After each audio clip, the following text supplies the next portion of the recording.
generation founder. And what he shared is that he's been meritocracy, and he defined meritocracy is the best person gets to occupy the right space. And he said that he has been helping all his kids to start small, give 7 lakhs, 10 lakhs, try out whatever they want to do, succeed, fail, learn, and move on with their life. So that's the next story which we heard about the entire Calvin Care, where by structure, by process, by design, he's encouraging his offsprings to start small, fail fast, learn faster, and succeed much faster. So that's what CTR story is all about. Then we heard both Deloitte and others, they were talking about changes in the market. Changes. The most disruptive force is family itself, and the second is the external markets, which are changing faster. And he put a word called VUCA, volatile. Every day, President Trump gets up and sends 4 tweets early in the morning, 3 o'clock, which changes the trade war between US and China. And it has implications for India too. Yeah. So we are living in a very volatile market. It's uncertain. Because the way technology is impacting business, the way trade relations are impacting business, the way the macro environments are changing. We faced the election by saying that we are gung-ho. Yeah. And the day they took charge as the new government, the next day they said that, hey, sorry, for the last 2 or 3 quarters we were not growing at all. Yeah. So it's a pretty new situation in which we find ourselves. It's complex. Complexity comes because of the number of people involved, number of scales, operations, and we need to figure out what would be good. And it's ambiguous. Gone are the days where you could use the past data and predict how the future would be. So if that's the world, if that's the market we are facing, so it would mean that we need to change our mindset. There is 2 kinds of mindset, the fixed mindset. Yeah? Fixed mindset is that come what may, we will do whatever we have been used to. Growth mindset is that, hey, we want to figure out how context is changing, can we learn to do things differently? And increasingly, the first session was talking about embracing the growth mindset. Yeah? The second session was all about looking at debt, equity, how to structure your financing, and I believe that most of you are not looking for private equity funding. Most of you are not looking for venture capital funding. You are running a business which are trudging along. You may not be looking at growing at 20% compounded annual growth rate, but you still need capital, you still need structuring of your debt, and that's where the third session came in, where some of them were saying that, hey, there is hope.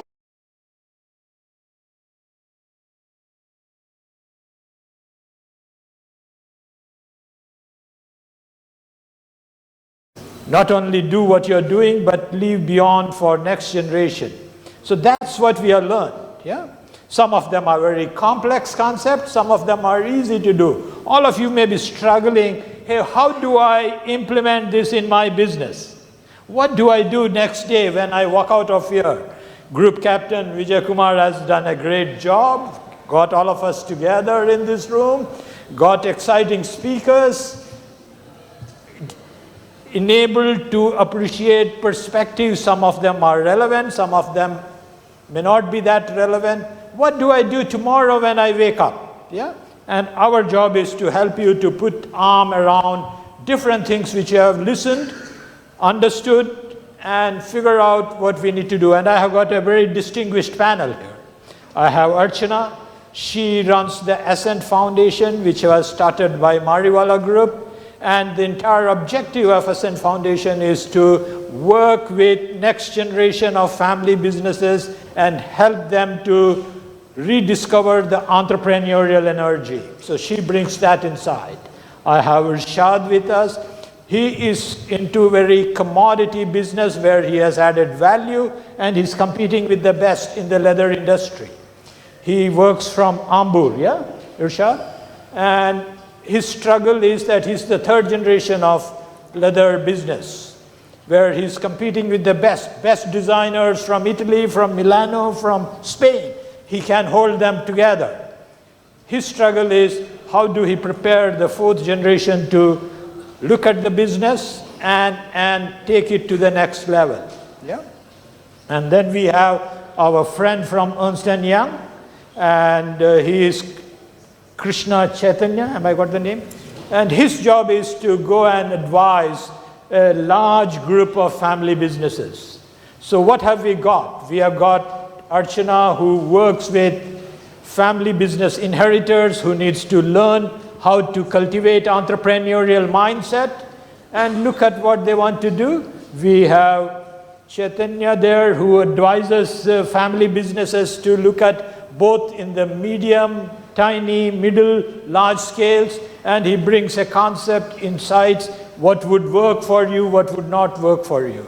And then we have Rishad, who has done it, who has inherited his business from the father.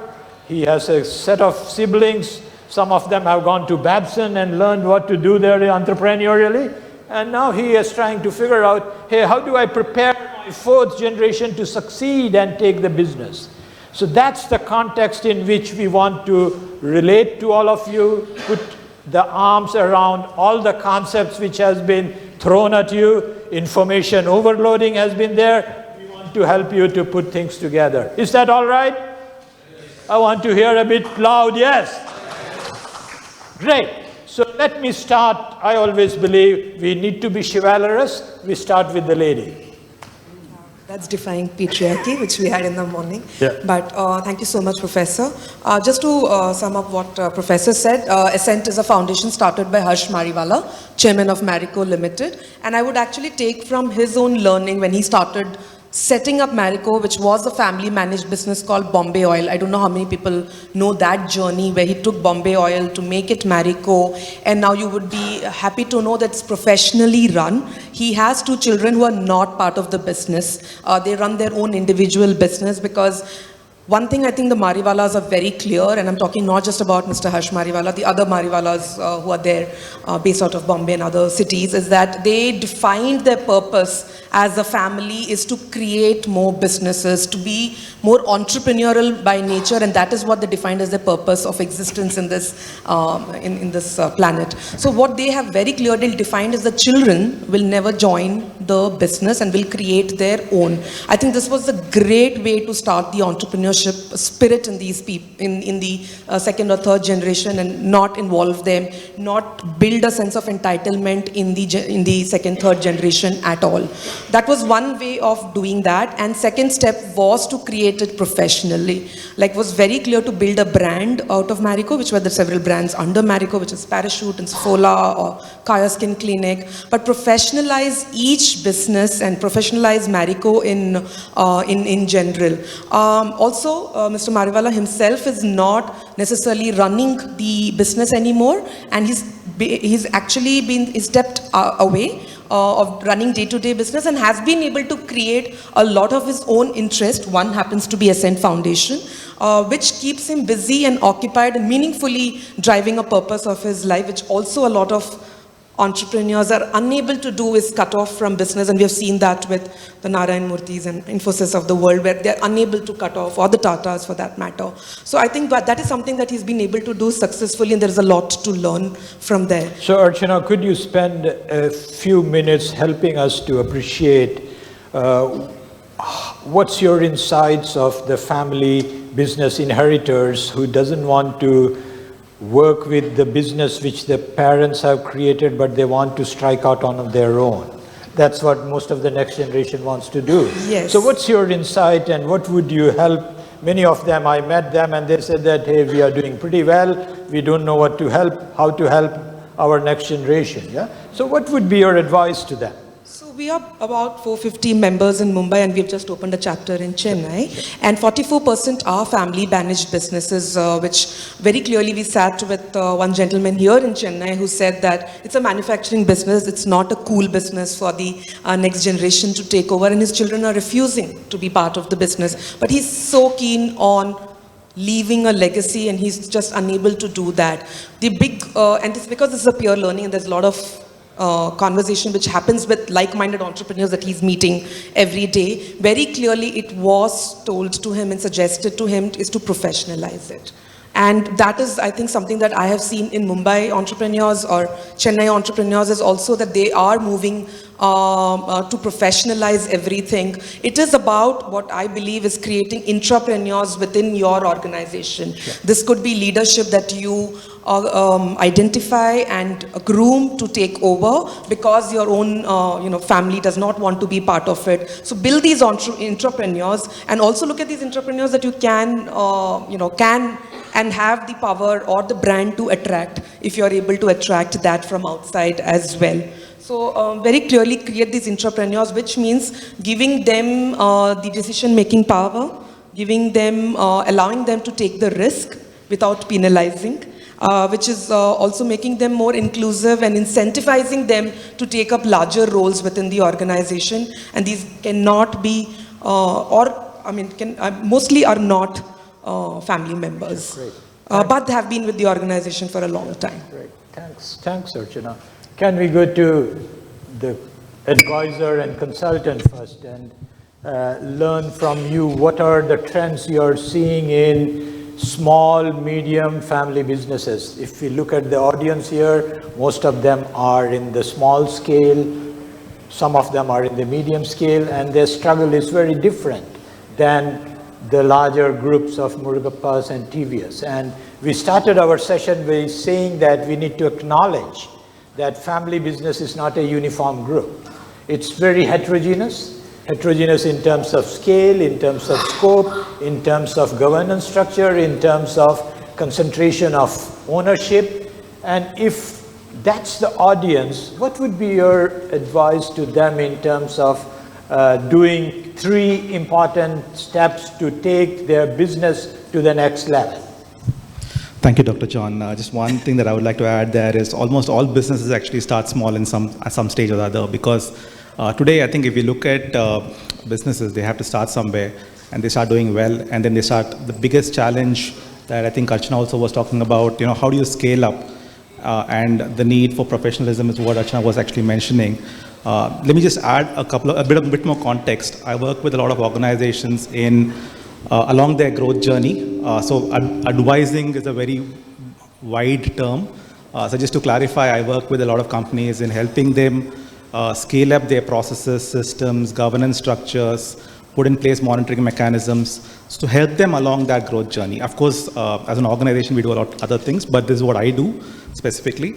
And so coming to the topic of, we're talking about how professionalism, it's an easier said than done thing, because I was just speaking to some of my co-panelists as well. I think attracting talent becomes a challenge. Now, how do you attract talent into a smaller business?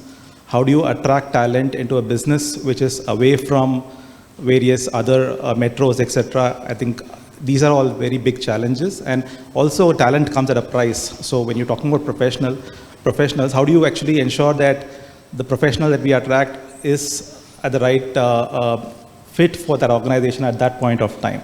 And what exactly does professionalism mean? Does it just mean somebody wearing a coat and sitting here and talking in a mic, or does it mean something else? So very often, businesses, when they start doing well, I mean, initially there is a proof of concept, and they taste success, they start making positive cash flows. And today, making positive cash flows itself is not a requirement, as many businesses are across the world are in the IT space especially.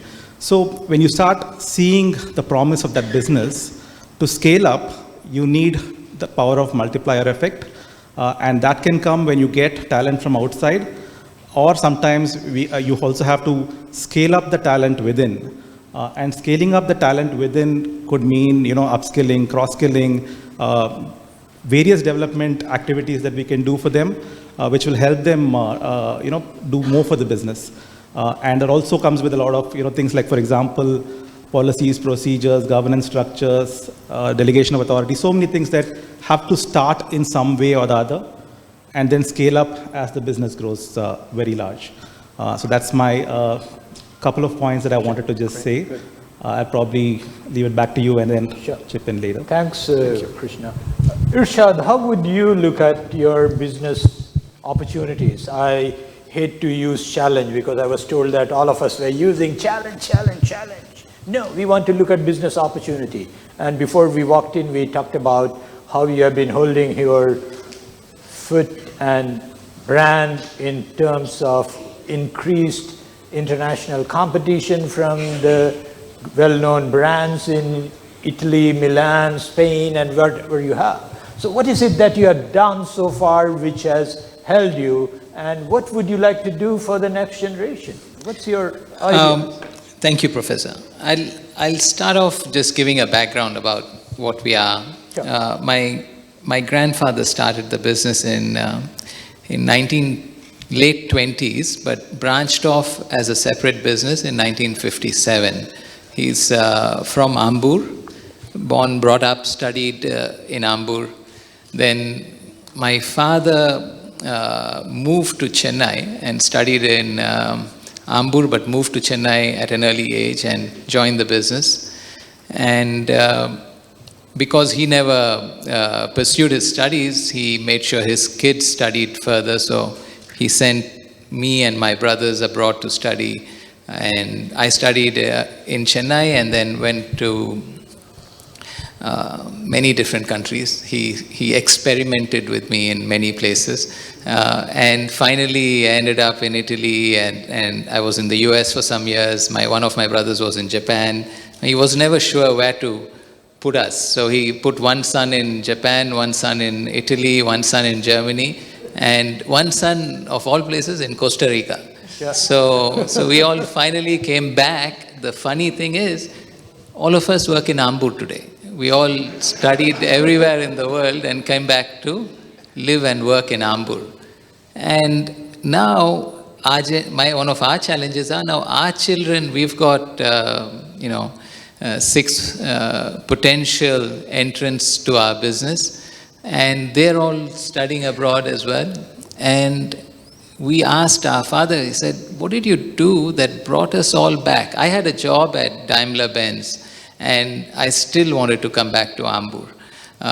One of my brothers was working at another multinational. He got a job. None of us worked outside, maybe for 6 months, but then we all wanted to come back. We asked him, what did you do? How did we all come back? And we want to know. And he said, he sat us all down and he said, okay, this is how it does. It's done. He said, 1, at the dining table, don't ever complain about business. Sit down when your wife and your kids are there. I want you to talk about the positives about the business. Don't make them feel that what a pain. I mean, what dad is going through or what the family is going through. Never ever complain about your business in front of your kids. So that was one. Then he said, Ambur, for whatever it is, make it fun. What are the memories that you have of Ambur, he asked me. And as kids, we had the best time in Ambur. We could do bullock cart rides, we could do horse ride, anything I wanted. If it was in Ambur, I could get. I could not get the same in Chennai, but he would make sure I got it in Ambur. So he said, for your kids, Ambur has to be fun. Whatever they want, they can have it in Ambur because they should associate factory, whatever the business is, with more positives. No negatives need to be there. The third thing he said is, make them experiment as much as you can. I traveled the world when I could do anything. And like you said, we could try many things, and he allowed us to fail as many times, as long as it was not a repeat failure. It was different types of failures, it was okay. So he's encouraged us to try, our kids to try different things. So our challenge is now, we are a family business, we are based in Ambur. Getting a professional to come and live in Ambur, group captain knows how difficult it is, to get any professional to come and say, okay, now you're a general manager in Ambur factory. So we are challenged with trying to professionalize and compete with the best in the world. We make shoes that we sell to the top brands in the world. How do you make sure that you can compete with the Italians, with the best Chinese, Taiwanese factories, and do it without having so-called professional help. It's not easy, right? So that's the big challenge that we have. And therefore, what we learned is we define professionalism in a different way. In Ambur, we just say, tucking your shirt in is not a professional. Wearing pants is not professional. Saying what you do and doing what you say is professional. Go get the job done. That's all it takes. And that's how we work in Ambur. And most of our general managers in our company, we have about 27,000 employees and we are about 2,000 crores in sales. Most of our general managers, except one, are all 12th standard pass. Okay.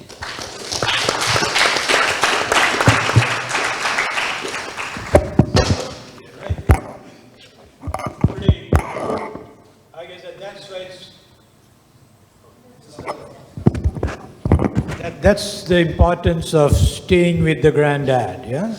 Granddad has always pearls of wisdom, and the father gave 3 pieces of advice. And that's what many successful family businesses do. Right from the early stages, they share the positive part of the business, yeah? What excitement is there, yeah? Make fun the growing up, and then help them to be experimenter. They grow as chief experimenter so that they experiment and then figure out what would be good. I want to give you 2 anecdotal evidences. Yeah, I'm consulting with a group, family business, which is in the same range as yours. And the father comes from Tirupur and says that, hey, look, I educated my son to become a top-class engineer. And he hates me. He doesn't want to work in the business which I have. And I said that, hey, can I talk to your son? His son said that I can't do anything except going and joining back the business. Yeah? So I said that, what do you want to do? He said that the exciting thing is digital. Yeah? We have our digital friend here sitting. So he said that exciting thing is digital. I want to do something digital. So I went back to the father, said that, hey, he wants to do something digital. He's enamored with Flipkart and Snapcart and Amazon. I want you to work with the concept of affordable loss. Help him to learn engineering. How much can you afford to lose in him to try out digital stuff? He said that, okay, I would give him around about 30 lakhs to figure out whatever he wants to do. So I got a seed money from the father. And then I sat with the son saying that, hey, what do you want to do in digital? Look at what your father has done. Your father, like Irshad, is competing with the best. He is exporting and he's giving to all the best known brands. Assuming that you have everything which you can do and I got 30 lakhs for you, what would you do to digitize this business? So he said that, hey, I want to work and crowdsource the new designs in the t-shirts, and I want to add value to the t-shirt, and then I want to work in a price auctioning mode in the online. I said that, done. Show me what would be your algorithm for all these things. Because at the end of the day, digitization is all about developing your algorithm. I said that 30 lakhs your father has given you, I'm giving you 5 lakhs out of that. Experiment, fail fast, and come back in next 20 days, 30 days at the best. What would you work with? And so we continued that for 6 months and we exhausted the 30 lakhs. And there was a business model around the dad's business. Yeah? So one good thing about this is that, hey, how do we help our kids to start appreciating what the father and forefather has built the businesses? Is there a value creation which is possible around that? How would you add value there? How would you use the digitization, entire digital transformation which is happening for that business and take it to a new set of customers, take it to a new set of partners, you know? And that's what he has done, and it's working well, yeah? I want to give you another example. This is a father who is doing the lead acid battery, and he is a market leader in South India where inverters work. The son grows up and he says that this is a dying business. I don't want to work with that. And the father comes to me and says, John, you have a magical wand. Would you work with my son? I said that, yes. So I spent some time with the son asking that, hey, what do you want to work with? Your father has created a business which is doing pretty well. So he said that, look at where the storage battery is going. It's lithium ion. I said that, yeah, lithium ion. So what would you like to do? Lithium ion is a pretty large scale business. You have to talk about 5 gigawatt scale. Your dad doesn't have that money. Nobody would give you that money. What would you do? He said that ISRO is auctioning. I said that let's go and see what ISRO is auctioning, because ISRO is auctioning. So I along went with him, and we found out ISRO wanted 100 crores as a license fee for, I said that, hey, that's not. And they were giving a space grade battery, which needs to be adapted to your own context. I said that, hey, that's out. Would you look at what you want to do? Assume that 2030, all cars are driven by battery. Are there other opportunities which you would like to work on? Look at what we want to do. And then he went around and said that, hey, can I get into electronic management system for our lithium battery? Can I get into charging ecosystem? And that's how we started building a business model which would scale. So what's very important, as Irshad said, is how do we create that appreciation for the business which the forefathers have built? How do we create that appreciation for them to take it to the next step by innovating the business model? Yeah, that becomes very important. If that's the context, Irshad, what are you trying to do with the 4th generation now? As a business, we have 5, the most important thing that you can teach the next generation, and what we were taught and what we can teach the next generation are the values. If you can make sure the values are set, you don't need to worry about anything else. For instance, we tell our generation, the next generation, we don't care if you make shoes or you make umbrellas. Whatever you do, just follow the values that we have as a business. And we have 5 values: humility, legal and social compliance, proactiveness, excellence, and respect. Now, this, for example, last year, we took 3 of our 4th generation.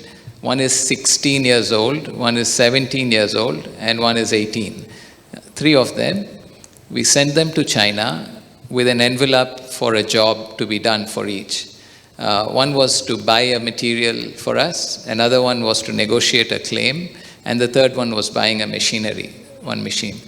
So that was the job. And China is the only country where it doesn't matter, even if you send a 5-year-old to do business, they'll talk business, because they're only interested in the money. They don't care who's talking in front of you. So even, though they are 16, they were treated seriously and they were able to talk. After they came back with great results. They bought it at, we asked them to get a 10 cents discount. They got 20 cents. One of them got a 20-cent discount. One negotiated a claim, very favorable terms.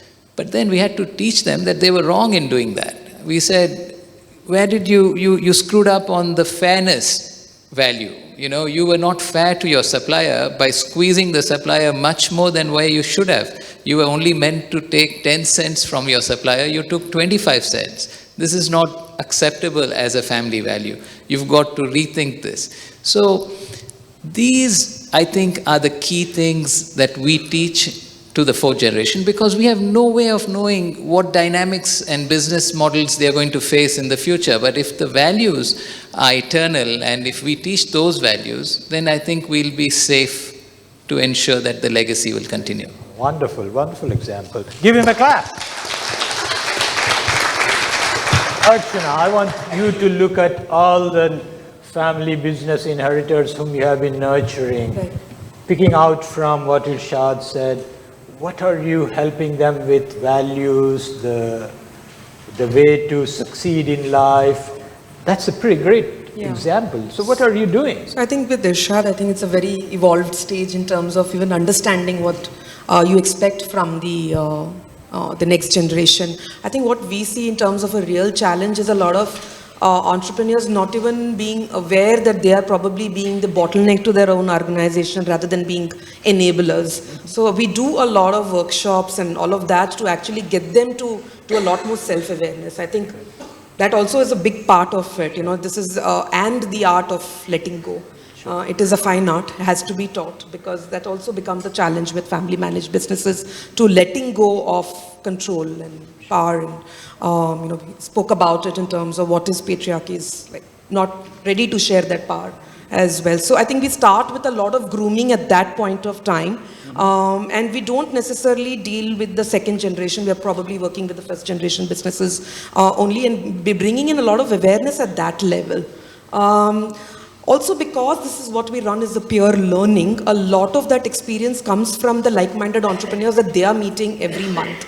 And what works for a certain business, family business, in terms of the experience is shared with the other. So there's a lot of learning from other people's experience also, which is happening. So what Irshad said, I think, like people here have taken away. But if you are able to give that to a particular group every month on month, there's so much learning within the 10 people that you meet every month. So yeah, we're working with the entrepreneurs at that level, not necessarily the second and the third generation of that particular entrepreneur. But it's a lot of mindset change that we spoke about in the morning. And a lot of access to entrepreneurs who have done this successfully is what we bring in. So you're trying to pair the next generation with some successful entrepreneurs, and they also help them. Is that what you're saying? Right, yes. Yeah, okay. Great. Yeah. Just to add to what Irshad and Archana just said, I think, see, values are very important, and obviously at a family level, a set of shared values are going to be should be very strong and all that. But the trick really is, how do we take this beyond the family? Because the multiplier effect really comes in when you start leveraging talent, external talent as well. So how do you take these values beyond the family, percolate that with your employees, partners, whoever they are, and that requires a certain, I would say, preparation. It requires a certain amount of work to get that done. And if that happens, that could have a really, game-changing effort in scaling up that business from the family to beyond in a very large manner. Yeah. Sure. Great. Thanks. I want to probe you, Irshad, a little bit, because you are succeeding in a very finicky fashion design-related accessories, yeah? Yeah. What are you doing to keep track of what's happening in the global world, and how are you translating that into the skill sets of your 27,000 workers so that they are producing the best thing? What are the stuff we are trying to do? I'll jump onto that as soon as I answer this. I'd like to comment on this one point. One of the biggest challenges is, like you said, how do you spread it beyond the family? These values, because as you grow as a business, it can't be just up to the family, right? You've got managers, you've got satellite factories around, and you've got to make sure that everyone of your management and workforce lives those values. Then you've got something that is sustainable. One example I'll share with you, and these are examples which we talk about so that the story is better understood. We started out our factory in Ambur, and then the town also grew around the factories. And in one of our factories, one of the ladies, we believe very strongly in being connected to the workforce. So we share our telephone number with everyone. So my brothers and my telephone number is with all 27,000 employees. So anyone can call us anytime. I had a call last night. You'd be surprised how much they value that. They don't abuse it. I mean, maybe I'll get 2 phone calls a month, and every one of those calls are something very serious or something very important that needs addressing. Anyway, one of these instances was a neighbor complained that she had just moved in, an older lady, and complained that she's not able to sleep because the generator in the factory was next to her house.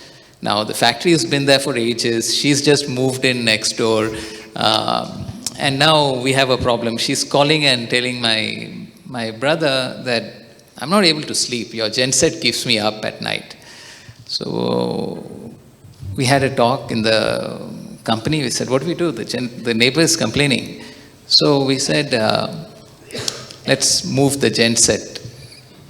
Moving the genset means moving all the cables, moving all the cost was enormous. But we had a talk in the family and we said, look, it's a neighbor. Neighbor's not going anywhere. You got to move. So we moved that whole thing. Then we went and told the neighbor that now you're okay, we've moved everything. She was very upset. She said, I would have been happy to move somewhere else. But anyway, but the message went across to the whole management that it doesn't matter. Values have to be above cost considerations, and those are the ways we live by. So we are happy that it happened, and that's the message that we need to carry forward. Coming to the point with regards to how relevant our business is going to be, and we are always worried about that nothing lasts forever. We are today where we are, but how long we'll be here, whether we'll survive, whether we'll maintain our current position is a big question mark. So the growth mindset is the only way to break that, to get past that is to have a growth mindset. So if you've got a growth mindset, you'll always find a way out. You will always find a way to keep pushing your business. We were making leather, semi-processed leather. With a growth mindset, we got on to finished leather. From finished leather, we went up to uppers, stitched uppers. Then from there to finished shoes. Today we make, dress shoes. As you know, the kids today don't want to wear dress shoes. They want to wear sneakers. So the type of product we're making is no longer relevant in this market.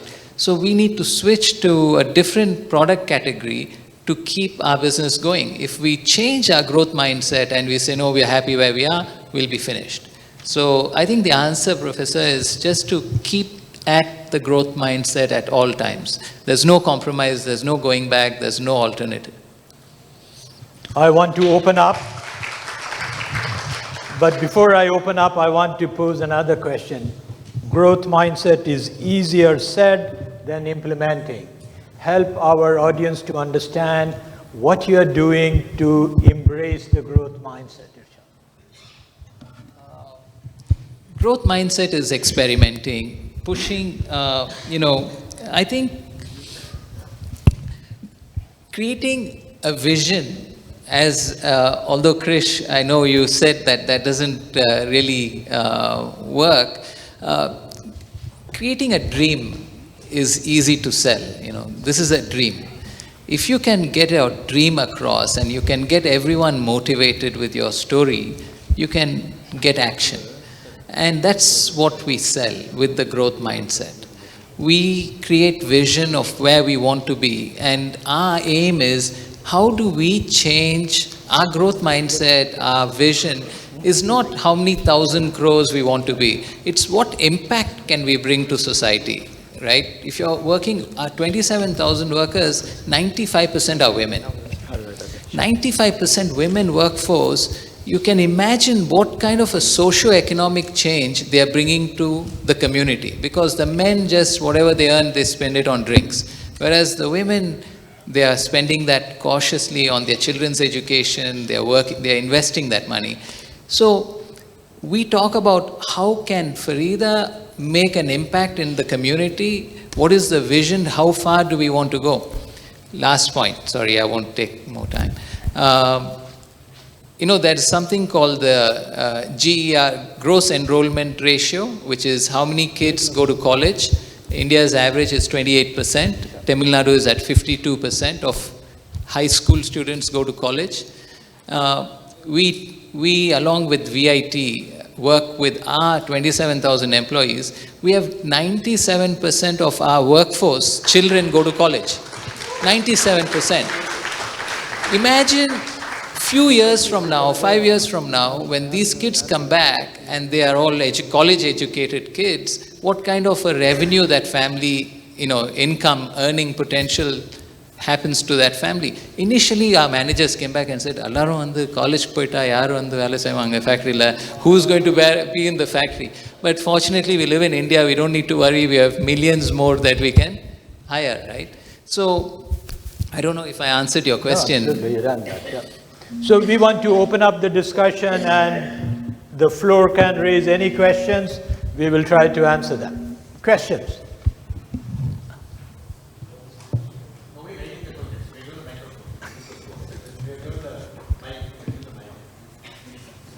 Irshad, this is a question for you.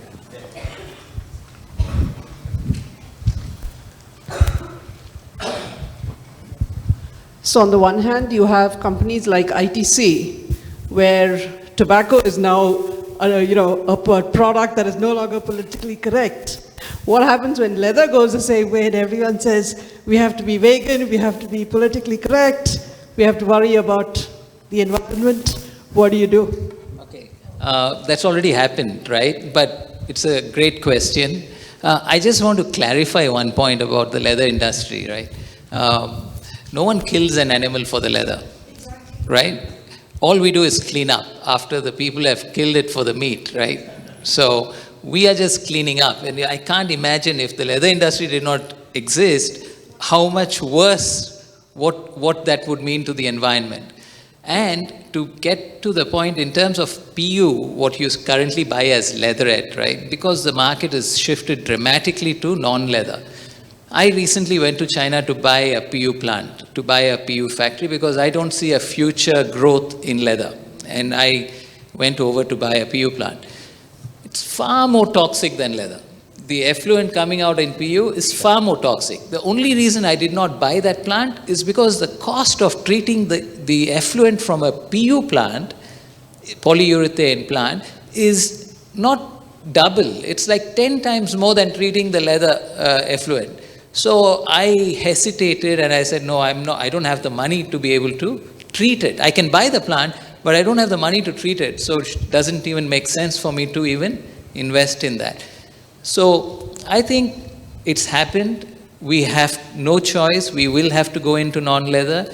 And the next generation doesn't really care whether the shoe is made out of leather or non-leather, because the sports shoes have made it irrelevant, leather. Sorry. Prof, this is for you actually. The theme for this particular session is winning strategies for family business. We won't know whether the strategy is going to win till we try it out. So what would be your approach to strategizing itself to see whether it's going to win or not? When we strategy, we don't know. We hope it will work. So what would be the basic ingredient or element that a family business would need to do, whatever Irshad was saying that they have done? He's talking about tested examples. Now, there are many people who want to test examples. We don't know whether it's going to win. They won out of it. Probably they lost a few too. Sure.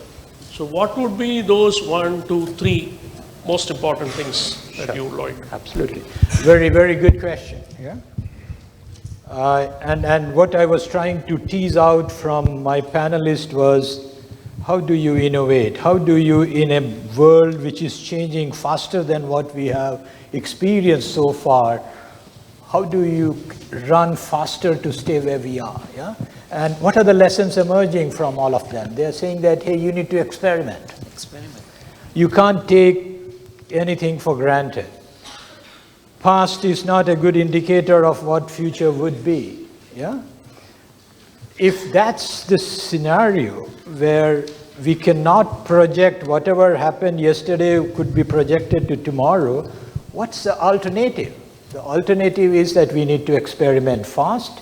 We need to try multiple things and see what would work, what the market would be willing to accept, and scale it. And I would refer you to one good article which has come out about 4 years back. This is by a lady from Columbia Business School, and she talks about that, hey, don't talk about strategy as it was practiced earlier. Earlier, Michael Porter would say that his strategy is developing your differentiation and scale and continue it for 15, 20 years. We don't have that luxury now. Every year is a new day. Every day is a new day. Yeah? And so what she's talking about is get into habit of transient strategy. And TCS is a good example of developing transient strategy because the technology which they are grappling with is changing much faster. Yeah? And so the elements of transient strategy is that you look at what your environment is, what market is, and try 3 or 4 things. Don't put all your eggs in one basket. And then see, hey, which one is that market going to accept it? Yeah? Scale it, but keep fallback options so that once the market gets saturated, which right now the saturation point is pretty fast. Yeah? And so you switch to another one. So my request to all of you who are working in a family business where you're facing very volatile market is to be experimenters. Don't spend too much money. Develop affordable loss. How much can you afford to lose? Because that's all you can spend. And within that money, what would you spend to see what would work, fail fast, get up faster, learn from that, and pivot your product. And that's the only stuff which would work. Yeah. I'm trying to work with my colleague N. Sridhar, and we are giving a lecture to another family business group where we are saying that, hey, are there innovators method available for family businesses where they could do, and Irshad has already worked out all those things. So I was probing him to figure out what I would say on 7th. Yeah. So I learned from him quite a lot. That's the advantage of a professor. You know? You would all think that the professor would give you most lessons, but professor is always asking and learning from others, which they can go and give. So that's what you should do. Experiment, experiment, experiment, because you don't know what market would take tomorrow. Right. Is that right, Irshad? Absolutely. There's a question here that please you address passed it on. It's a question from Mr. Hariharan from Mayura's group. It is how much of a learning that is coming is through the third generation, and how has it transformed the business? And have you opened factories globally with your exposures? I think, like you said, sir, the learning is constant. The third generation, it's now every year there is a learning. It's a dynamic situation. The market conditions are dynamic, and we are learning, we are failing, we are learning fast, and we are trying to adapt to stay relevant. So the third generation definitely is trying to just to stay on top of things, constantly experimenting and learning. And one of those experiments is to go global as well. So we've recently opened a factory in Bangladesh, and we have a factory in Ethiopia as well. Extremely different type of learnings from both different countries. In Ethiopia, it's easier to see the industries minister than meeting the counselor, local counselor here. It's the government is very pro industry and supportive, and they are very helpful. So, and the culture in Ethiopia, very, very respectful people, very cultured people, and very similar to Indian culture as well. Bangladesh is another example, another experience, but we are trying to learn by being in different countries as well. We got 3 more minutes and 3 questions. Faster. We want to stop at 16:45. That's the time group captain has given to me, and I know he's stickler to the time. 3 minutes, 3 questions. Yeah, just to add to what Mr. Sridhar had mentioned, I think with respect to importance of getting the strategy right, what are the 3 imperatives or whatever. Sure. One of the key things that I really think is important is communicating it, because not just enough having a strategy, but being able to communicate it effectively, get that shared buy-in or shared vision among that family or among that company or the organization. That's extremely important. And that would make a telling difference. Of course, whatever we said, in a disruptive environment, we have to constantly revisit the strategy. All that is important. But strategy formulation, communication, implementation, and monitoring it is extremely important. Great, thanks. Any more questions? Yes.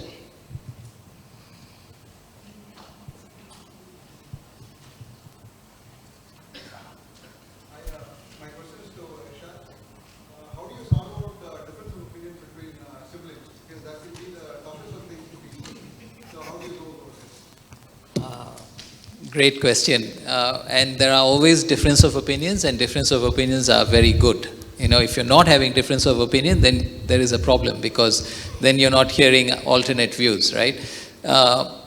Here, we take a vote in our family. And we go with whoever the majority believes is the right opinion. And we've seen that no one is always right.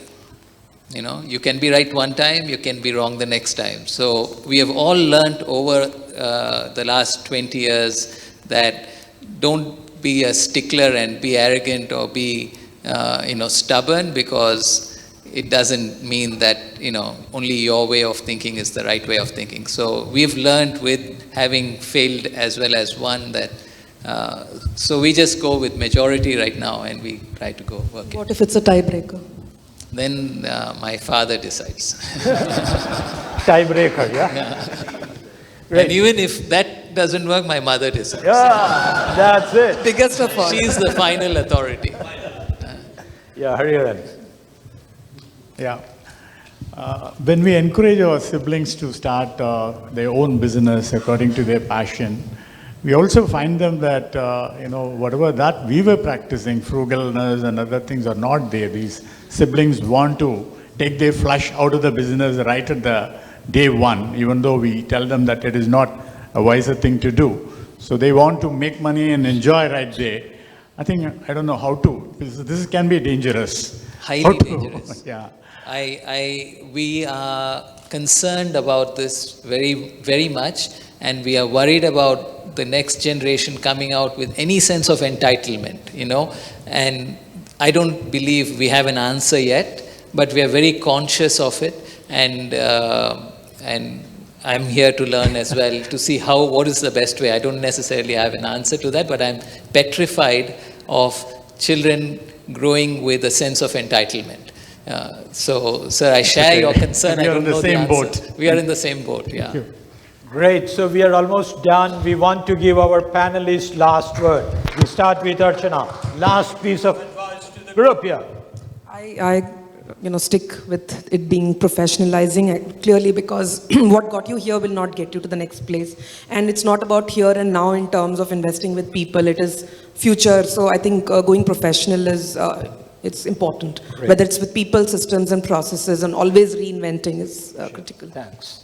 What about you, Irshad? Last piece of advice. I go with what Krishna said, about communication is the key, right? Don't underestimate it. It's within and outside. If you don't communicate, you've built a wall that will break. Eventually, it will break the family business. It will break your business. You've got to communicate, and and communicate direct. Not through your managers, not through anyone, but direct communication, and there's no substitute to that. Yeah, and I think we learned a lot of useful things from the experience that Ishad shared in the Farida group as well. So all that is also going to be useful for helping us connect with employees better. I mean, I think that's really important again. So my only message or important last message here is that the multiplier effect is important. And we need to achieve that if we really want to scale any business. And there are various ways in which we can make that happen, but it needs work and needs planning, and that's something that is very important to any business. Yeah. Thank you very much. We had a pretty great talk. Give them an applause.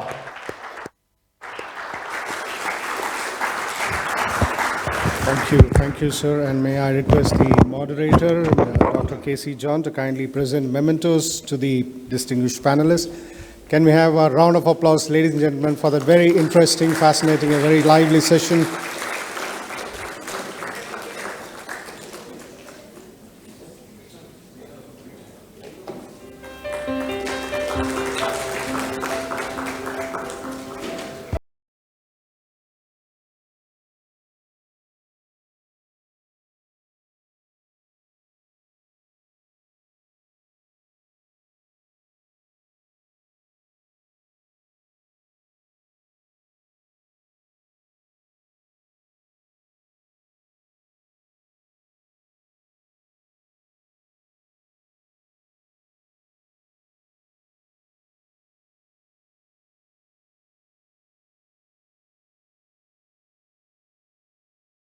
Professor, Finance Director, Corporate Career Services, Strategic Advisor to Founder, Dean and Board, Great Lakes Institute of Management, to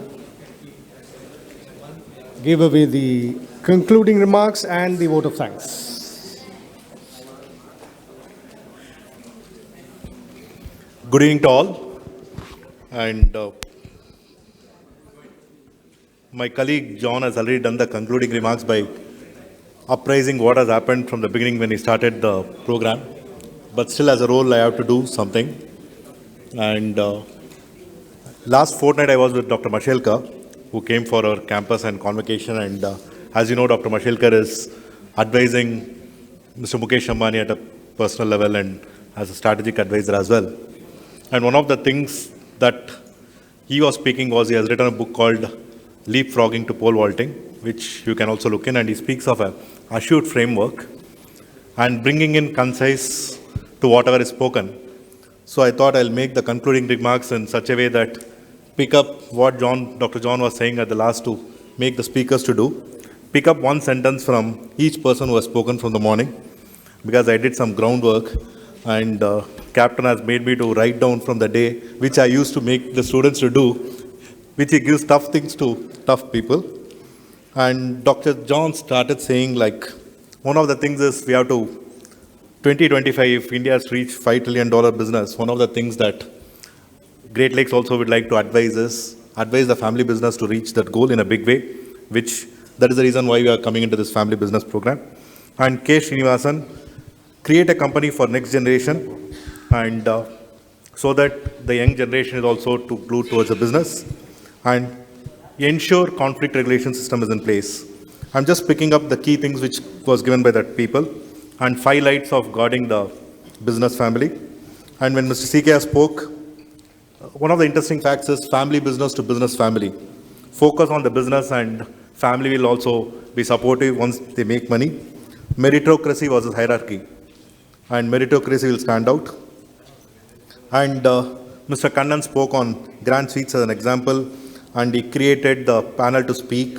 And Piyush Arya of Deloitte told about HR systems to be in place, which is one of the critical things which organizations should look for. And then we had our expert speaking on Kim Schindler. One of the good things is learning universities should be created. For example, there is an organization in Chennai, which is Zogo, which is creating its own university to groom the people, and it's one of the important things which we can look in. And Mr. Sai Satish spoke on, it's not products which is going to be sold, but it's experiences going to be sold, which we are seeing across every place. And Mr. Srinivas Acharya started the discussion with saying, think and think big. So then when you have to think big, we had friend Ramki saying that raising money is not tough. We have people to support us. And one of the interesting things that Devi Datta, the legal person, spoke is, one of the traits that every family business owner achieves is being part of having the self-governance in terms of health or mental health or whatever is that. And another friend, Mr. Suresh, was speaking on one of the critical things which I would like to say is example of letting it go. Because when Mr. Subaya was there, this I know personally because Dr. Bala, my boss, is from Kellogg's, and he was instrumental in making Mr. Subaya to come to Kellogg's, and that made a big difference when the external person came in. So letting it go is one of the important things which will ensure that if you have to create legacies, sometime you have to let it go. And Mr. Pramod Kumar spoke on interesting things, slicing of personal wealth from the business wealth. We had a good friend, Mr. CKR, was here, which I'm sure you have spoken to him. He has also shared this. The slicing of wealth on his personal side, he took it after a long time. If you interact with CKR, he'll let you know. It's one of the important things. They ensured that they didn't buy a property till they made a personal money was there into the kitty after all the profits have been taken. This is one of the important things when we speak on cash flows. And we had Mr. Krish Srikanth speaking on having good counsel, which is one of the important things when you're growing the business. And smart people will take advice of smart people like Mr. Krish. And then we had finally the forum on winning strategies, which I'm sure everyone is aware of. And thanks for the best examples on values and communication, which is going to guide that. And I would like to say, which I also speak on, is ethics and importance. Because in the going forward, when technology is going to multiply the businesses, the one thing which is going to guide is ethics and integrity. Thanks a lot for the opportunity, and thanks to Captain, because when we came and said, first interaction is with MMA, so they have done it for us in a big way. Thanks to MMA and the entire team, including Prakash, whom I traveled with in Namakkal and Atur. When we came out with this concept of family business, they said we'll partner it. So there's one idea which came in and has blossomed to be a one-day best conferences which we have seen. Thanks to Mr. Gopinath and his Captain Vijay Kumar and the team. And also, I would like to thank Professor John being here in the midst of exigency, which I know. Thanks to you, sir, for guiding the business, Great Lakes business. Thank you. Ladies and gentlemen, please rise for the national anthem.